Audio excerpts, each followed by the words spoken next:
Good evening, everybody. Welcome to Solo ReacTalk. This evening, I'm going to be reacting to The End and the Death, Dorn versus Khorne, voiceover full made on the DQVO YouTube channel and requested by Anthrax Crab 2222.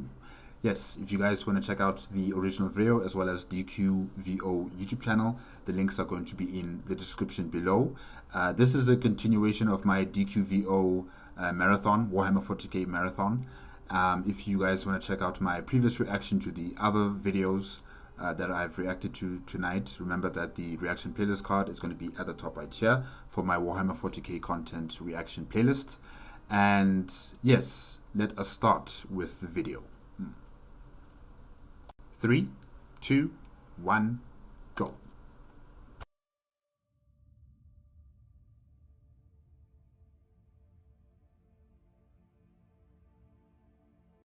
Dorn versus Khorne Fool. Rogal Dorn spends a century in the Yellow Desert until he finally concedes that there is no way out of it.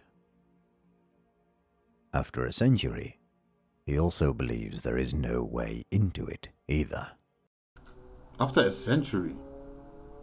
Oh, it's during the Horus Heresy when the vengeful spirit was exposed, or should I say, Horus Lupercal made it open for the forces on Terra to teleport to the vengeful spirit, right? And it was the Emperor Sanguinius, Dorn, a few Custodes, and Astartes that are protecting the Primarchs teleported to the vengeful spirit, and then they got scattered, they got separated. Yes, Sanguinius was the first one to find Horus. The Emperor was still, lost in the ship, and Rogal Dorn got trapped into some sort of mind prison of some sort, right? Or maybe he was teleported into the warp. I can't remember. But essentially, they got separated, and yeah, they have to find themselves a way to the bridge of the vengeful spirit. Yeah. Although he is in it, which suggests that this is untrue. A small fact to cling to. He came here. He was brought here. There must have been a way in. And if there's a way in, there's a way out. Once. Unless he has always been here. After a century, that starts to feel like the truth. That's insane. Imagine staying in this desert place for a century. Yeah, I would go mad. You have no one to talk to. It's utterly silent. Maybe you can hear the wind, if there's wind. You can hear your footsteps on the sand. But other than that, really, there's just nothing you can do for 100 years. He meticulously orders the facts he can be certain of. Every day, he collates the available facts. Every day for a century, there are fewer and fewer of them. And he doesn't have to eat. I'm just wondering about that. You don't have to eat. Definitely he's in the warp. And in the warp, logic completely fails. So the sun rusts them away. He is here. Fact. The desert is endless and the sunlight unrelenting. Fact. Something, technological or metaphysical, intercepted his teleport pattern and diverted him to this wasteland. Fact. None of those who departed with him are here. Fact. This is not the target principle, the vengeful spirit. Fact. but it is a trap. Fact. He is alone. Fact. He knows exactly who he is. Fact. I am Rogal Dorn, Preatorian of Terra, Primarch of the 7th Legion Imperial Fists, 7th Found Son, defiant and unyielding. Defiant and unyielding. I like that. Says Rogal Dorn to the hot and empty desert air. The desert is boundless, a soft sea of yellow sand, the color of his legion's plate. The sky is a hot white haze, the color of his hair. There is no sun, except that everything is sunlit. That's insane. There's no sun, but everything is sunlit. Oh. There is a breeze, parched and dry, that comes intermittently and lifts the soft sand from the crests of the dunes in horsetail plumes to make new dunes nearby, grain by grain. There are walls, ancient stone walls, faded pink and bleached by light. They are too high to climb, and they serve no purpose he can identify. They are too high to climb. For a Primarch. How high is too high? Like, can you give us an estimation? I'm sure you can climb it. But they keep nothing in and nothing out, and merely stand, crossing the dunes in forking geometric lines. There are walls either side of him, suggesting but never admitting that he is caught in some gargantuan labyrinth. He tries and fails to climb them. He listens at them, hoping to detect sound from the other side, but he does not. Some days he ascends to the top of the highest dunes, and from there, as the breeze lifts the sand around his feet, he can almost see over them. Almost. Enough to see the odd, angled lines of their arrangement, and the fact that, beyond them, lie more dunes and other walls. Oh, my gosh. And more dunes. Fact. Every day for a century, he orders the facts he can be certain of. He is here, and no one else is. Fact. Fact. He is alone. Fact. Fact. His pattern was diverted. Fact. Fact. This is not the target principle, the vengeful spirit. Fact. Fact. It is a trap. Fact. Fact. The desert is endless. Fact. And there is no way out. Oh, that's not a fact. I'm sure there is a way out. You just haven't found it. Fact. There is no way in. False, because you came in. Somehow you came in here. Somehow you were brought in here. Perhaps. He knows exactly who he is. Fact. Fact. I am Rogal Dorn, Preatorian of Terra, Primarch of the 7th Legion Imperial Fists, 7th Found Son, defiant and unyielding, says Rogal Dorn. The bodies are here. They're all long dead, and they're all his sons. Are you sure they're your sons? This could be an illusion made by, by Khorne. Yeah, it might be just some sort of warp illusion. I don't think those are your sons, whatever they are. Yeah. It could be some sort of like a mirage, an illusion. Scattered across the dunes and piled up against the bases of the walls for kilometers. They wear the yellow plate of the 7th Legion Astartes' Imperial fists, but they have been here so long that only dry white bones reside inside them, and the plate is abraded by breeze and sand. So all numerals and identifier markings are worn away. Oh, isn't that convenient? Isn't that just convenient?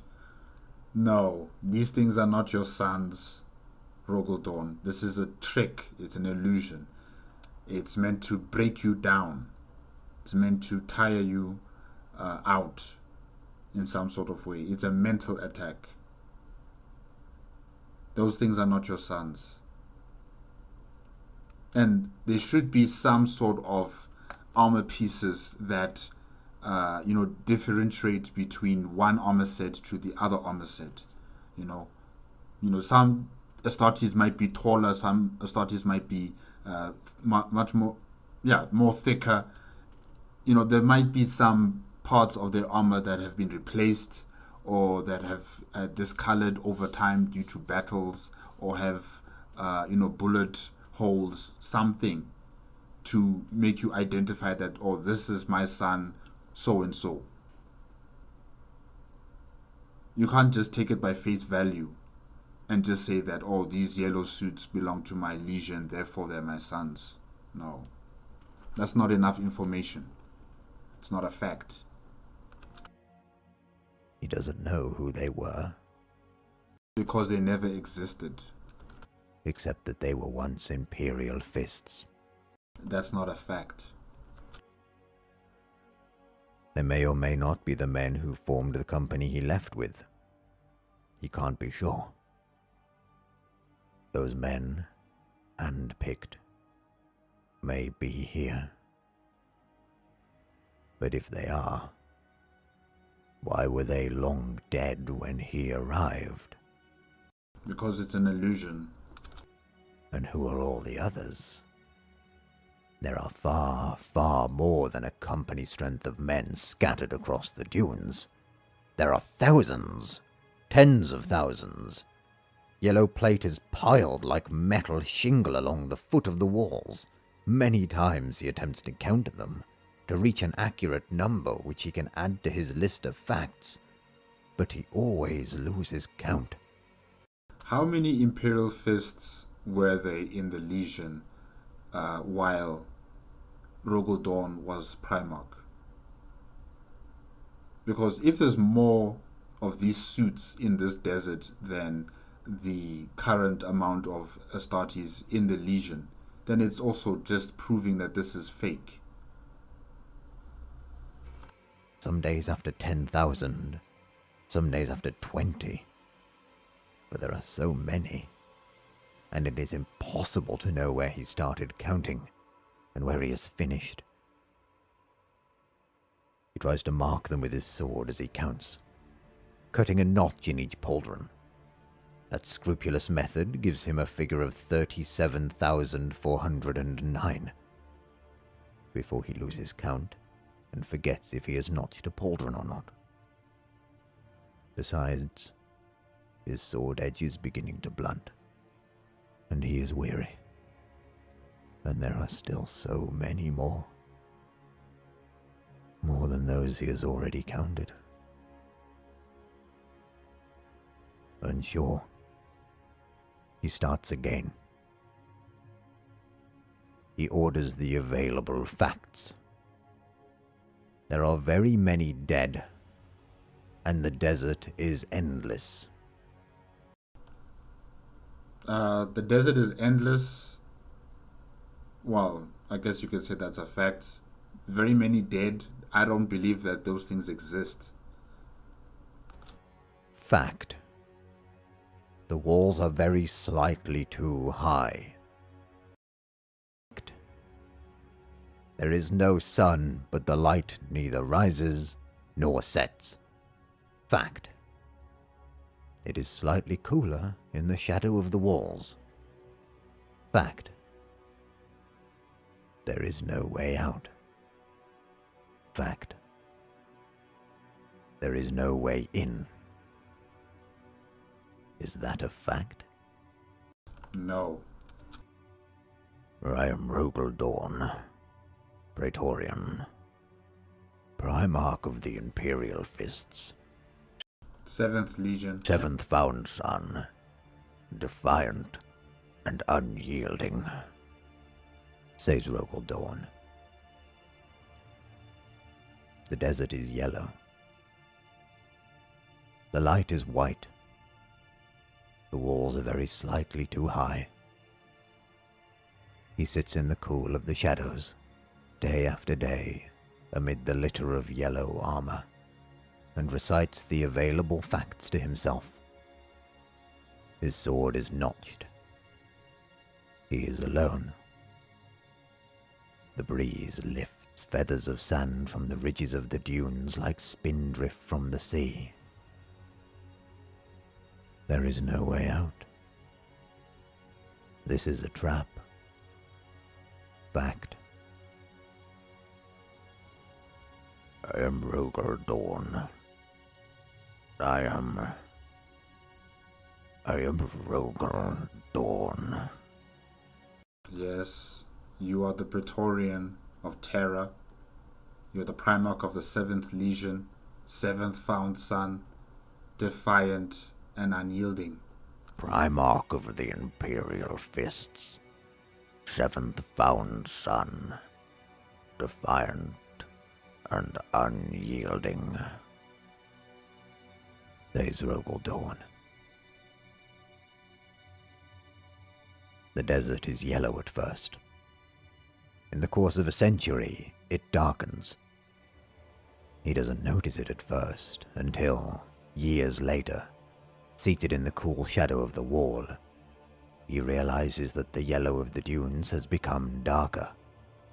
It has become pinker, like the faded pink of the ancient stone walls. The sky is darker too. It is blue-white, hot blue-white, the color of his eyes. The yellow plate of the uncountable dead is beginning to rust. It is turning brown. It is rusting, and fleck by fleck is slowly blowing away. Is that why the dunes are growing darker? Is it rust mixing with the sand? Yeah, it's possible. He orders the available facts. Facts are his arsenal, knowledge his strength. Every battle he ever won, he won through application of knowledge. He is starved of facts. It is hard to know how to fight without facts to guide his actions. There are few here, fewer every day. There were more before, but many of them have rusted away. In the siege, there were facts. Too many facts. More facts than there are grains of sand in this endless desert. Only he could order them all, and count them, and use them. That's why he was Preatorian. He never told anyone at the time, but it was a crippling burden. He longed to be out from under the constant weight of facts, the accumulating piles of data. In the months of the siege, he longed to be free of that weight. He longed to just fight as a man, as a warrior with a sword. Oh, Robuta Gilliman, you are sorely missed. You were sorely missed in the Siege of Terra, definitely. Yes, Rogal Dorn is able to organize the defense and fortify defenses and organize a way to fight against an enemy, but he's more of a warrior than a strategist compared to Robuta Gilliman. And yeah, You were sorely missed in this conflict on Terra. Your brother wanted to be out there. He wanted to also throw his sword against his enemies, like Jagatai Khan and Sanguinius, and all those Astartes and Imperial Guardsmen who were defending, the Imperial Palace. He wanted to be out there. He longed for the simplicity of that. To fight, face to face, hand to hand. The freedom of physical war. By the end, it was all he wanted. To be free of the infinite data, the relentless pressure, the constant mental war, and just take up his sword and fight. To join the others on the walls and release himself into the joyous liberty of physical combat, where only instinct and reaction mattered, and his mind could rest. To stand, to fight, to kill, and not to think. Just for a while. Please. He never told anyone that. That was a long time ago. He barely remembers it. But he is sure there was a siege. I am Rogal Dorn, Primarch of the Imperial Fists, defiant and unyielding, says Rogal Dorn. You are the Preatorian of Terra. His sword is notched and blunt.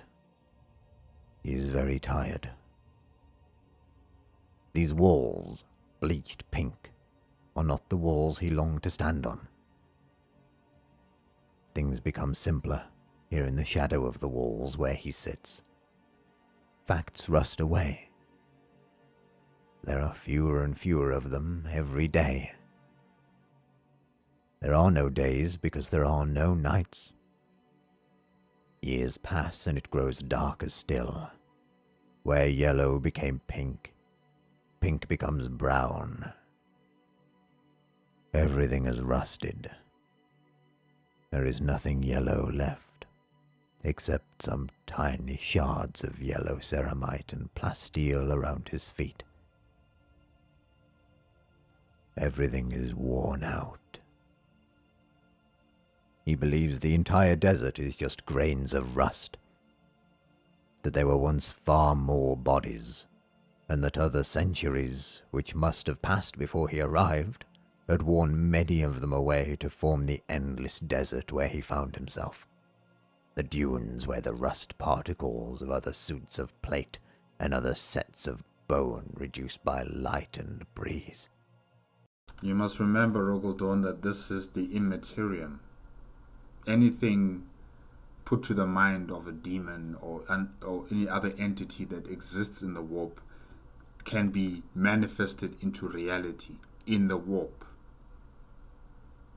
So whatever you might be thinking that how these dunes were created, it might not actually be true.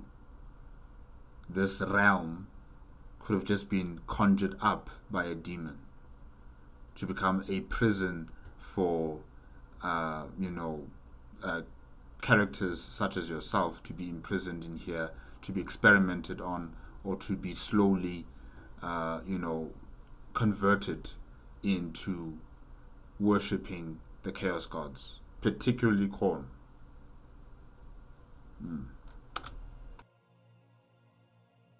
He orders the available facts. He counts the bodies that remain. He gives up and starts again. The blade of his sword is beginning to wear away. He begins to like the fact that there are fewer facts to order and arrange, fewer things to take into account, less data to process and triage. He remembers longing for that simplicity. When was that? long ago. Perhaps during a siege. He remembers yearning for it, anyway, and oddly now he has it. There is simplicity here, in the cool shadow below the walls. There is very little to put in order. He is alone. There is no way out. The walls are very high. His sword is a shank of worn metal. He was going somewhere, but he never arrived.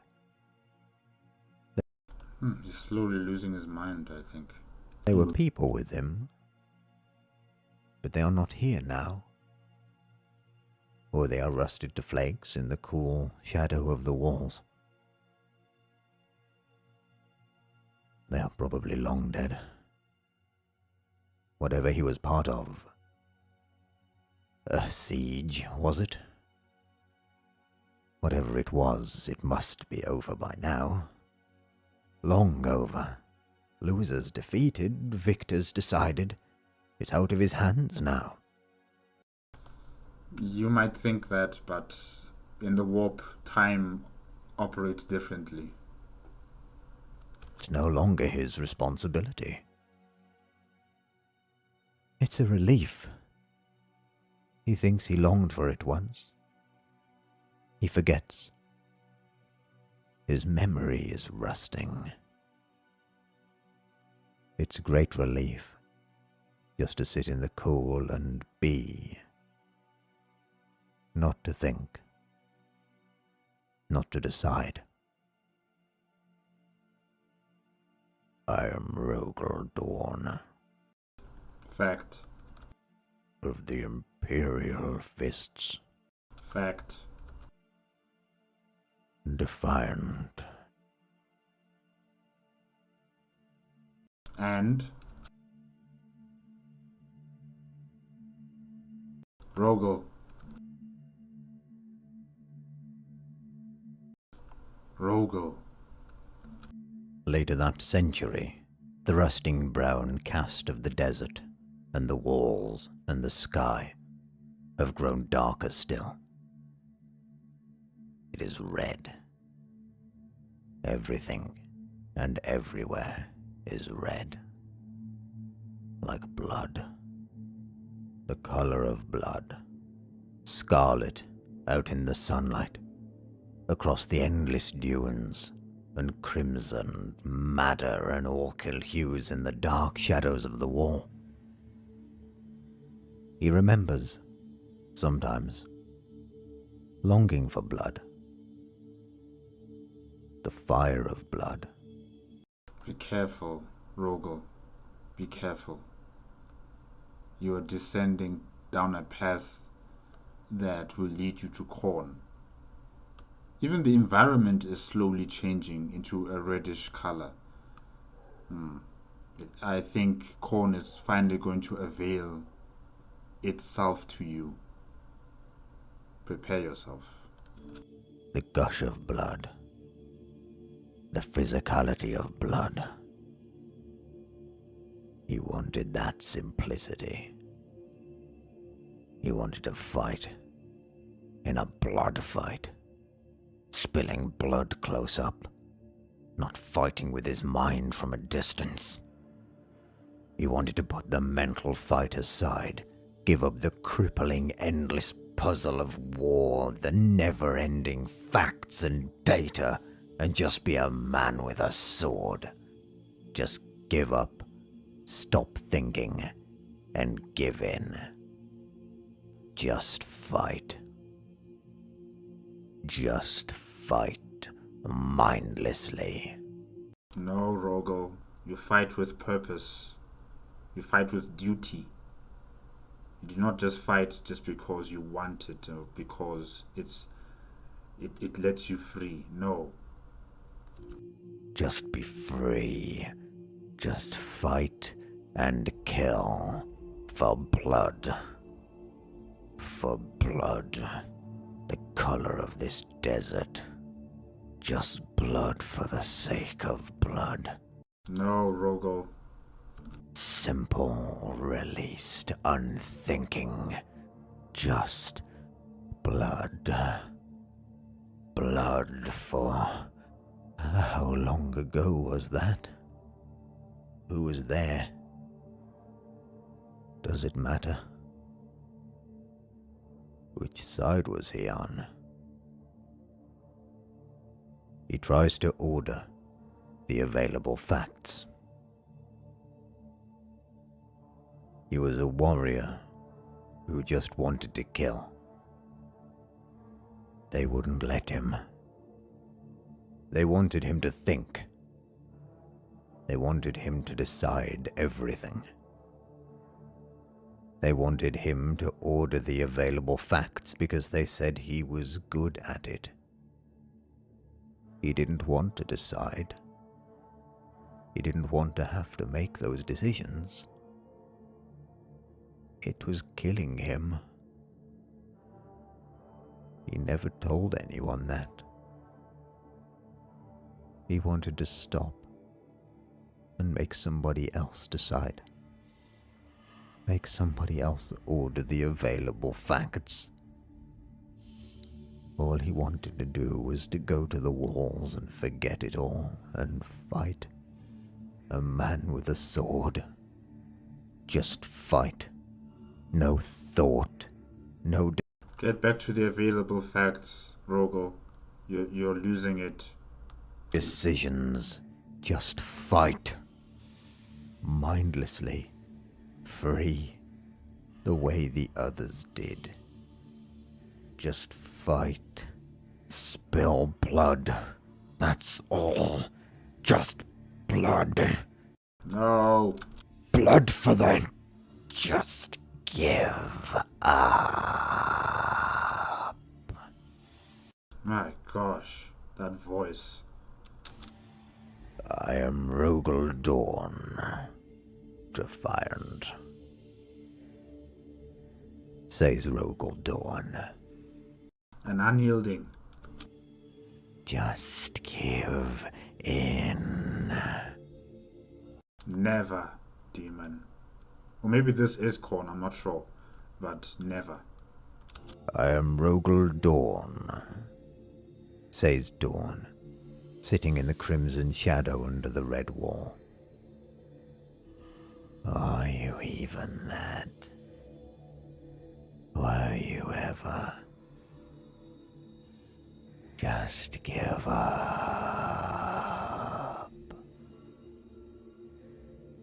I am Rogal, says Rogal.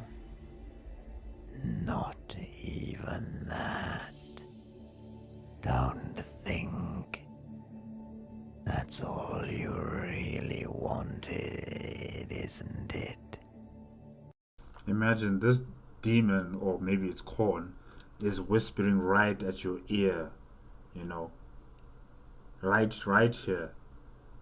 It's giving you these suggestions. And you're losing your mind. Oh. Not to have to think anymore. You can do that here, in the shadow of the wall. Just give up. Give in. Remember who you are, Rogal Dorn. He orders the available facts.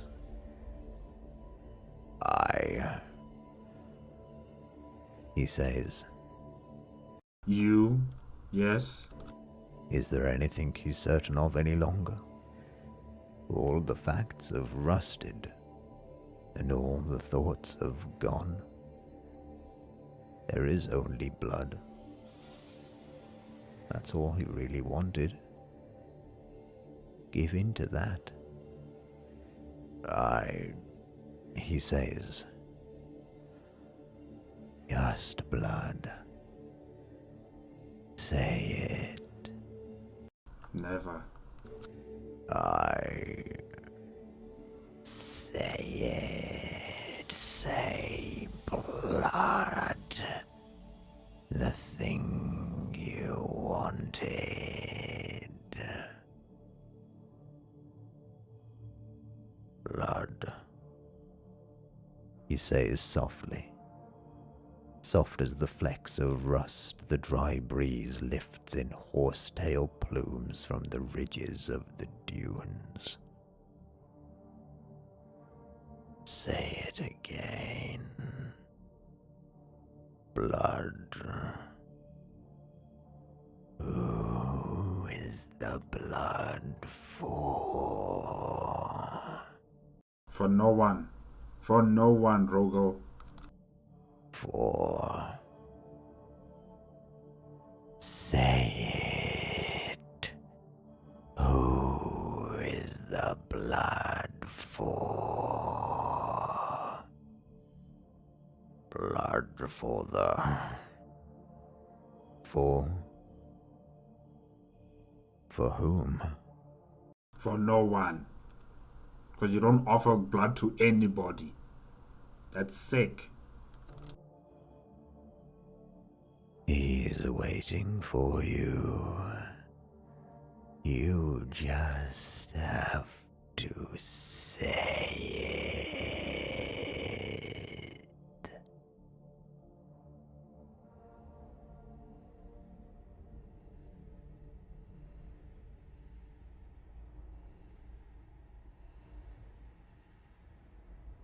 In the red desert, in the crimson shadow under the red wall, he rises to his feet. There is no way out of the endless place. He knows this because in the course of a century he has walked the length of every wall and trekked the crest of every dune, surveying every inch of the boundless waste. There is no way out, except to say it. It wants him to say it, but he won't. He won't give in, even though he feels like it's what he always really wanted to do. He's not sure of anything anymore. There are no facts, no data, nothing available he can order. He is only sure of one thing. I am, he says. He is nearly rusted away. The breeze and sun have bleached the identifier markings from his war gear. He isn't completely sure of his own name. But metal lasts where metal rusts. He won't give in. A century has passed. A century. How many centuries has it been now? 4, 5? Gosh. At least. Maybe 2. Maybe 3. It's hard to know. Because he can't count the days any more than he can count the bodies along the wall. Because the bodies have all rusted away to nothing, and there is no day or night. Whatever he needed to get back to, whatever he has missed, it will have ended long ago. But he will get back. He raises his sword. It's just a ragged nub. He starts to scratch at the walls again. Along the walls, in the cool shadow, for kilometers on end, the red stone is marked with the things he has scratched. He has been doing it for years. Plans marked on walls, schemes, configurations of possibilities, designs for escape, designs for the future. Hundreds of them, thousands of them. Yes, just keep the mind active. Each one carefully made, as proven unworkable or impossible. Still, try and try again. Don't let this demon further infiltrate your mind, Rogal Dorn. So he has abandoned each one in turn, and begun another. This scheme, this plan, that design. I am, he says, reminding himself. With what's left of his sword, he rakes another plan on the wall. Everything is blood red. He scrapes and cuts, shaping his next scheme in the dirt, scraping and cutting. He scratches men. They have weapons. He inscribes walls, for walls, like plans, have always been useful to him. He scores lines of approach and retreat, lines of axis and engagement. It is not art or decoration. It isn't a memorial of a battle he once conducted. It isn't a record of something that has been. He is carving out tomorrow. It is a statement of intention, of what will be. He is making a plan so he can execute it. He is imposing his will. The Red Desert doesn't like it. It wants him to stop. Never. It keeps telling him to stop, in whispers carried by the breeze. Just give up. Just give in. Just say it. He won't. I won't, he says. He's defiant. He is unyielding. This, he thinks as he works, this will be. One of these plans, one of these permutations, one of them will work. I will break out and run, like so. I will be somewhere else. There will be other people there waiting for me.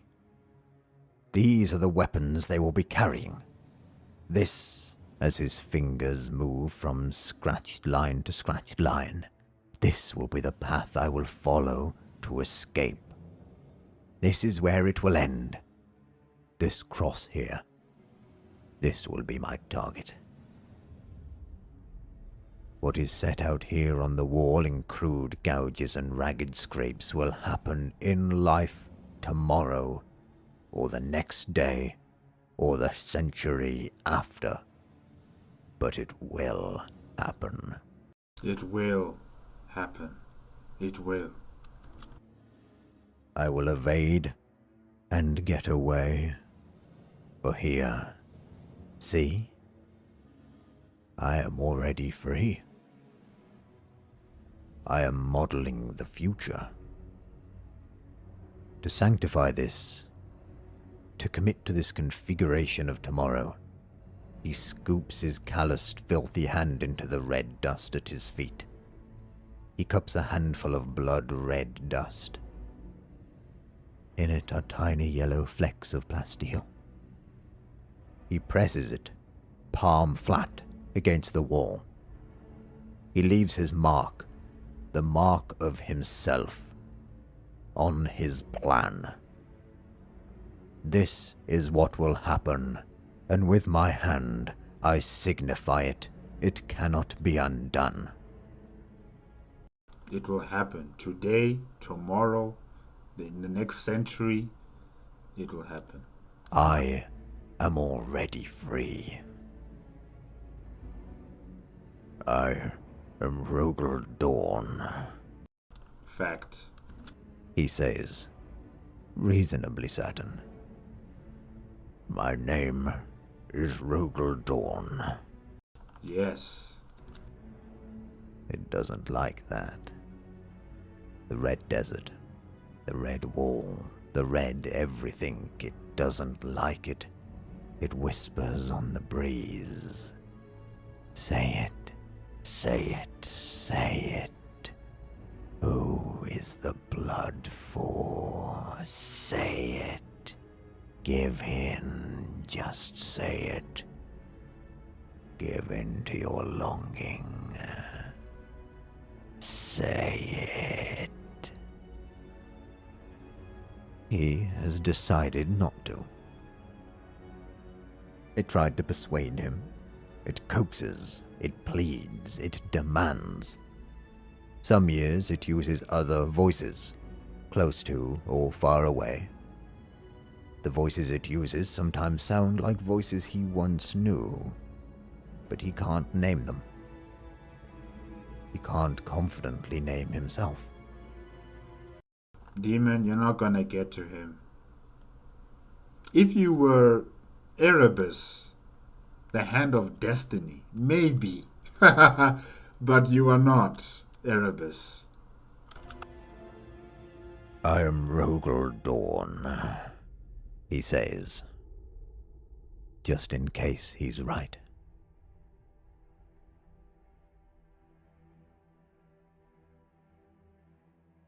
One year, it tries a new voice.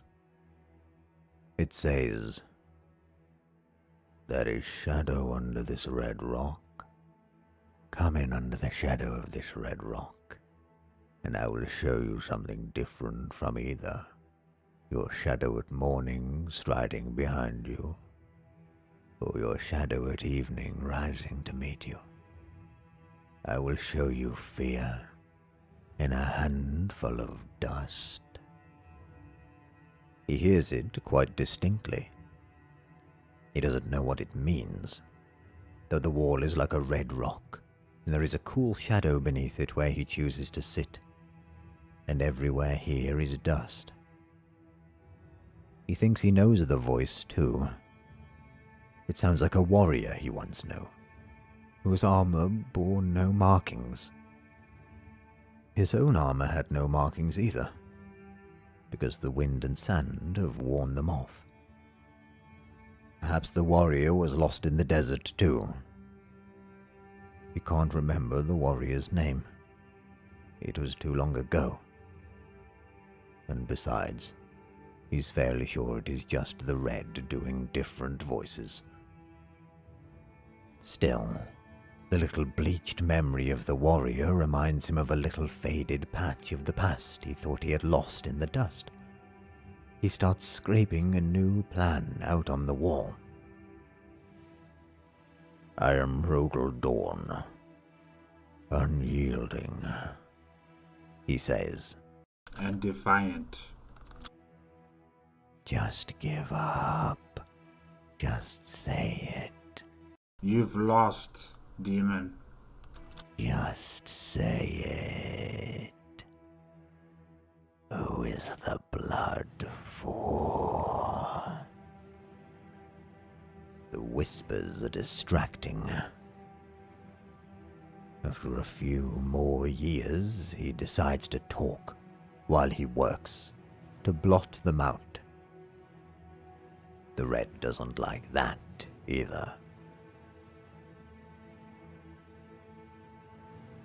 2 millennia before the start of the first modern era on Terra, it was written in the Samari epic lyric, called by some the Record of Gigamek, that 2 warriors debated whether or not to execute a captured enemy.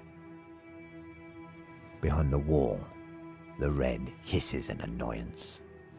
This again. They eventually elect to kill him. This brings down on them the opprobrium of what, at that period, were considered gods. There were no gods, but in this case, gods are a metaphor for societal outrage. The poem, some 30,000 years old, is the earliest human record of ethics in warfare. The idea of just and unjust killing. It is the first application of morality to warfare. The red growls its displeasure. He smiles and adds, "Mankind realized, even then, that blood was never just for blood." Another growl. He carries on working, scratching, planning. He's not really talking to the red, because you cannot really hold a conversation with it. Not any conversation he's prepared to have. But there is no one else here besides him and the red. He talks to drown out its whispers, so he can concentrate. It is simply a bonus that what he says annoys it. Some, and we can only estimate, but some 1,500 years later, the cultures of archaic Hellenicide developed the first rules of war. They were not binding and had no legality, but they were agreed and abided by at a societal level. These are the things he remembers. He learned them long ago. Someone taught him when he was young. His father, perhaps? He thinks he had a father. He recites the history of warfare ethics as a mantra. You had two fathers. Rogal Dorn, you have two fathers. A focus for his rusting mind. A wall to block out the whispers. A calculated annoyance. He keeps talking to himself. It's odd at first, for no one has really spoken for almost a century except the whispers. The sound of his own voice surprises him. He had almost forgotten how to speak. Give up, give in, say it. Give up, demon. You have lost him. Give up. Say who the blood is for. Circa 300, M1, in the period known as the Martial States in the Eastern Eurasian Expanse. Concept of Yi-Bang was devised to regulate the application of war. This formalized the justification for killing, making it the supreme method of judicial punishment. It could be used only by the ruling elite. Just kings, lords, emperors. Blood was not for anyone else. Behind the wall, the red snarls. This is the convention later known as Jus ad Bellum. Years pass. Plans are scratched, scrapped, and new versions added. Frustrated by his dry-voiced lectures and the scritch of his blade, the red stops whispering.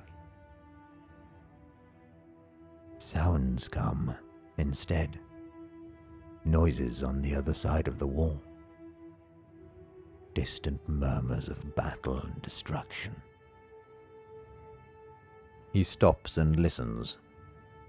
He presses his ear to the wall to hear better. The sounds are close.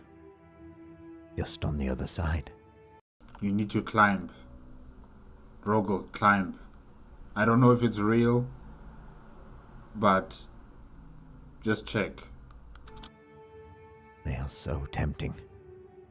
But he can't climb the walls because the walls are slightly too high, and he knows that if he treks up to the top of the highest dune, he still won't quite be able to see over. He wants to. He wants to see. He longs to let go, to give up, to wade out into the blood and stop thinking. But the only way to get out, the only way to reach the other side, is to give in and say the thing the Red wants him to say. I am Rogal Dorn, he says instead.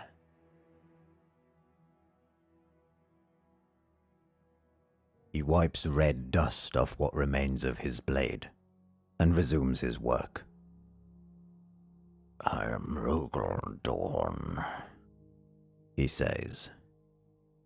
He clears the dust from his throat. He picks up where he left off, perhaps hours or centuries earlier. Long ago, a philosopher and sometime remembrancer proposed a framework for the conduct of war, suggesting that war was permissible if it resulted in secure peace. But this was compromised by the notion that war could be divided into just war, which was that waged against outsiders, and unjust, which was war waged upon one's own people. The distinction remains. War to surpass or annihilate an outside threat. That which is zenith is judged as justified as a means of security. Civil war is regarded as unjust and an abomination. Not all blood is the same. The sounds of war grow louder. The wall vibrates slightly, sifting red dust down onto his working hands. His hands are blood red. He ignores it. He steps back to examine his latest diagram. Out of the wall's shadow, the sunlight is hard and strong. He looks up and sees, for the first time in a century or two, for the first time since he arrived, however that happened, that there is a sun in the sky. Everything is blood red. The wall, the desert, the sky, the dust. But there is a sun now. It is more of a star, in truth. A single, steadfast star. Is it the Emperor? Is it the Emperor showing this star or this light, or what? What could it be? It is small, white, bright, fierce. It is the only thing the sky has done in the whole time he has been here, except change color. He closes his eyes and feels the light and heat on his skin. He basks for a second. Just give in. He goes back in under the shadow of the red wall and returns to his work. His worn-away nub of sword scritches new lines of escape and defense. He resumes his recitation. A later philosopher formulated the principal criteria that serve as the foundation for warfare in civilized societies. There are two: just cause and formal authority. Only a king or an emperor can declare war, and then only if it has legal justification, such as the protection of a culture. It is otherwise illegal and forbidden, even for gods. The noise of war on the other side of the wall becomes a palpable roar. Give in, give up, let go. Just say it. Blood. You will not get what you want. For the blood god. There are no gods, Yes.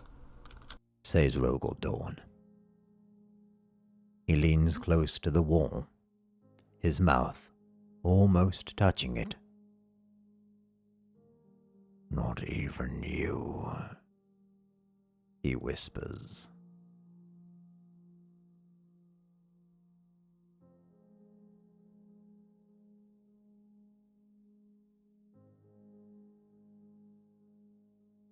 What's happening now? There's still around like 10 minutes, 20 seconds. Rogal Dorn begins to clamber his way over the rubble, the broken wall behind him. Broken? How did it break? Oh, but hey, it's good. It's good. It's good. He enters the city. A city. It is not a city anymore. It was once, and perhaps for a very long time. Now it's a sea of rubble. Rubble rising into cresting waves. Rubble sloping into deep troughs. The only features remaining are the few great walls still partially standing, like the one behind him. They are massive defensive bulwarks, built to contain and protect. But they keep nothing out now. They are a memory of strength, a relic of defiance. The sea of rubble, the walls and the air itself are grey with dust. The sky is an ink-shot darkness that ribbons and blooms with livid pink lightning. The forks spark and sear above him. The city, whatever it was, has yielded. Rogal Dorn wonders who planned and built it. It is impossible to discern the scheme of defense now. Now, this city was probably also conjured up by the demon. Yeah. He has a feeling that more human thought and energy went into its obliteration, dismantling it block by block into a sea of stones, than went into its design. He has a feeling that no human thought went into its design at all. Yep, it's demon created. There is no one outside to greet him. No one waiting for him. Keep looking. Keep moving forward. Keep searching. You will have to make a new plan, starting here. The city may have yielded, but he has not. He needs weapons. That's the first thing. The call for help was urgent, and he can't help if he can't fight. If war tore this city down, there will be traces of it in the rubble, its teeth and claws left in the wounds. A sword, perhaps, an axe, a hammer. Even a post or pole will do. Something hard that he can swing. He hasn't gone far when he begins to find the dead. Armored men, tangled in their hundreds. They look like rubble at first, because they are so caked in grey dust. But he sees the shapes of limbs, of beaked helmets, of breastplates and pauldrons, jump packs, greaves.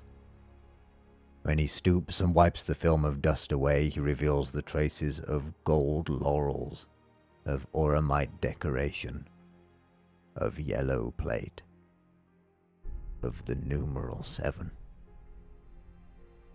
They are all here. All of his sons. All of the men from his Anabasis company. Whatever war overtook and obliterated them, it was total.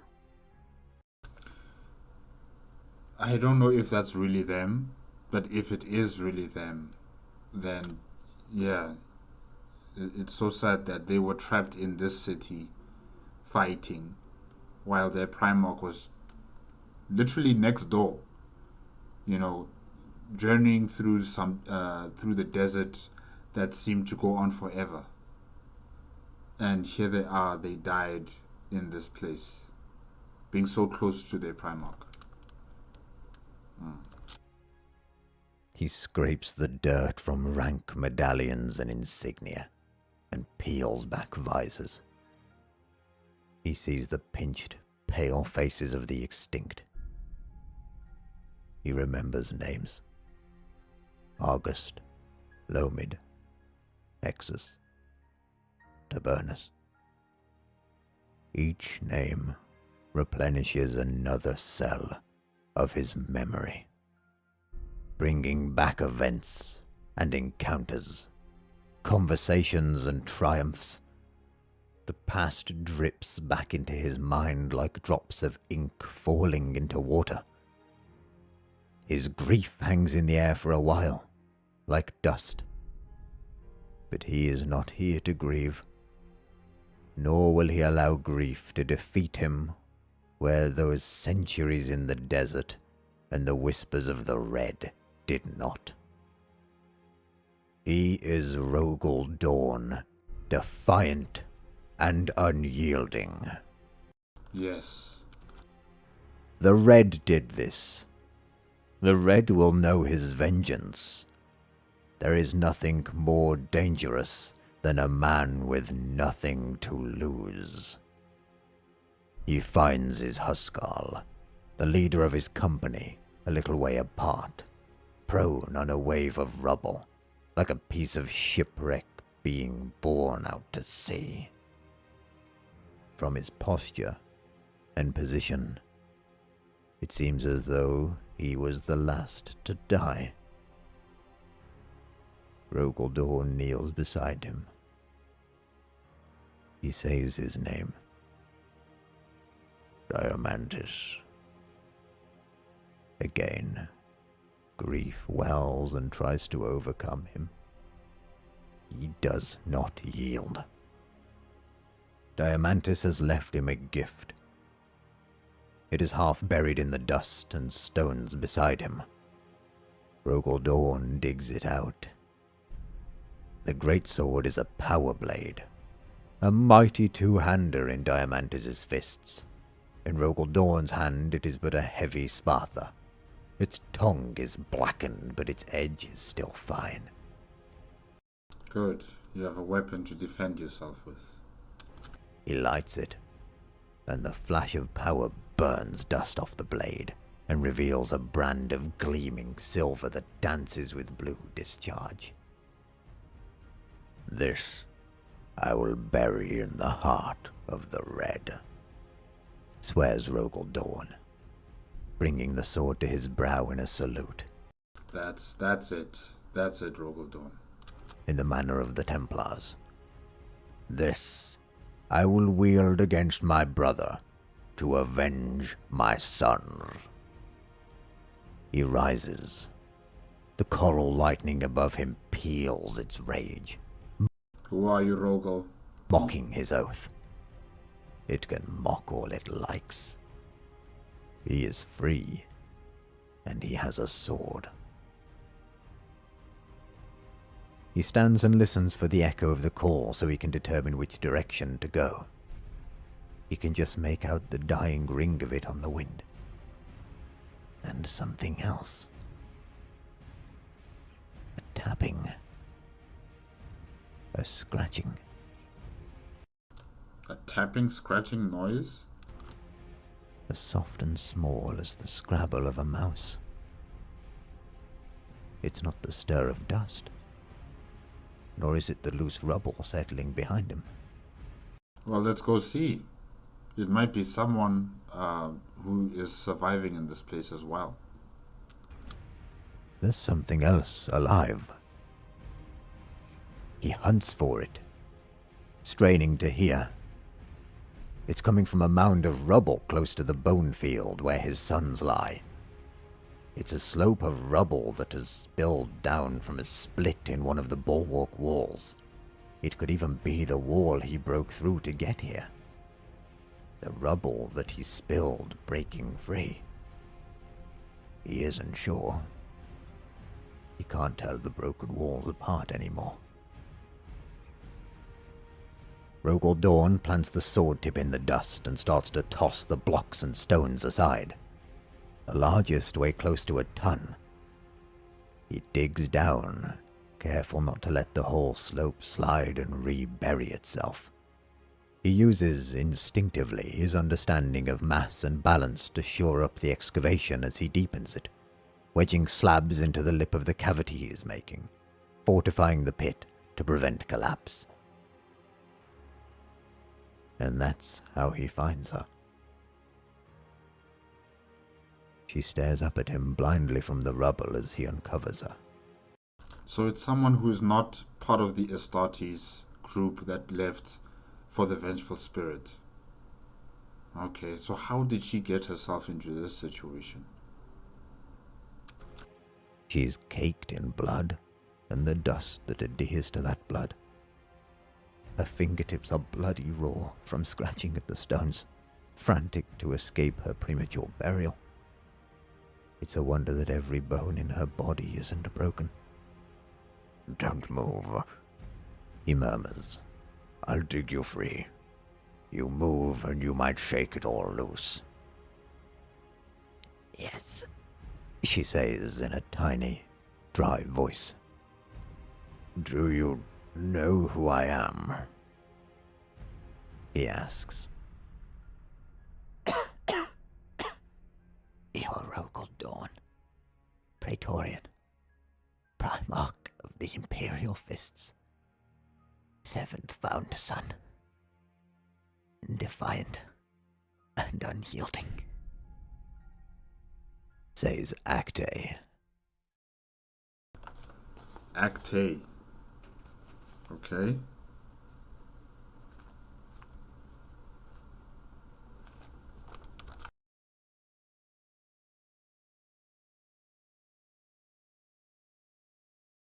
Greetings, one and all.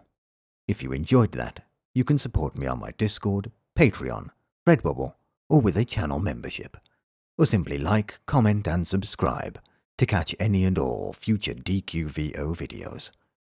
And as always, my thanks for watching. Wow. Wow. Guys, yeah, that is it with the end and the death. Dorn versus Khorne. Voice over full made on the DQVO YouTube channel and requested by AnthraxCrab2222. Wow. Yeah. What Rogal Dorn has been able to achieve here, I don't think anyone else would have been able to maintain themselves for so many centuries. None of the Primarchs, I don't think any of the other Primarchs could have ever survived something like this. I'm just trying to think of one. So far, there is no Primarch that I know that can match the fortitude, the mentality that Rogal Dorn has. And even when it seemed as if he was going to falter, he never did. He was unyielding. He was defiant. And he kept on trying to remind himself who he is, where he is, how he got here, where did he come from. And even as those facts were slowly being turned to rust or degrading, he still started to talk about, the purpose of blood. Why is it that we go to war? What is the purpose of war? Who can initiate wars? Who can stop wars? What types of wars are just and unjust? And why blood should never be given as a gift to anyone, not even to a god. All these laws and history that he is reciting defended him as well, from this demon, or maybe it is Khorne, that is trying to influence Rogal Dorn into saying blood for the blood god. And yeah, he really just kept pushing himself and telling himself that You know, I might not escape today, but I'm going to escape tomorrow. And I'm going to draw up plans on how I'm going to escape. I'm going to draw up plans how I'm going to fight against anyone that tries to prevent me from escaping. I will escape because I am already free. His mind was free. And there was nothing that this demon could use or say to put him back into the state of, hopelessness. There was nothing. He was free. And once his mind was set on the fact that he is free, nothing said by the demon would ever change that mindset. And when he finally found his sons who died, those who were tasked to protect the Primarch as they were venturing to the Vengeful Spirit, yes, it is sad that, from their deaths, his memories start to come back. His purpose, the fact that he is Rogal Dorn, and, these are my sons, all of these memories started coming back. And it was through that pain of, seeing his sons this way, it has brought him back. And he just needed that confirmation from one person when he asked Actia, "Who am I?" And she said it. "You are Rogal Dorn, the Preatorian of Terra, the Primarch of the 7th Legion, the 7th found son. You are defiant and unyielding." And that's so important, that someone else who is not him knows him and tells him that you are right all along. You know who you are. Never doubt it. And that was good. That was really good. Wow. Alright guys, that is it with the video. Remember, if you want to check out the original video as well as DQVO's YouTube channel, the links are going to be in the description below. Thanks again to AnthraxCrab2222 for the request. And now we are going to continue with the next video of the marathon, of the DQVO marathon. It is The End and the Death. Number 3, The Emperor Marches to Horus. Voiceover prelude made on the DQVO YouTube channel. And you see the card for it. The side, this side, yes. This side, you see the card for it this side. And you'll see my reaction playlist card for Warhammer 40k up top. Yes. Okay. Guys, remember, if you like my reaction, give it a like, comment, and subscribe to my channel. Click on the notification bell if you want to be up to date with my latest videos. And I'll see you guys in the next video. Alright.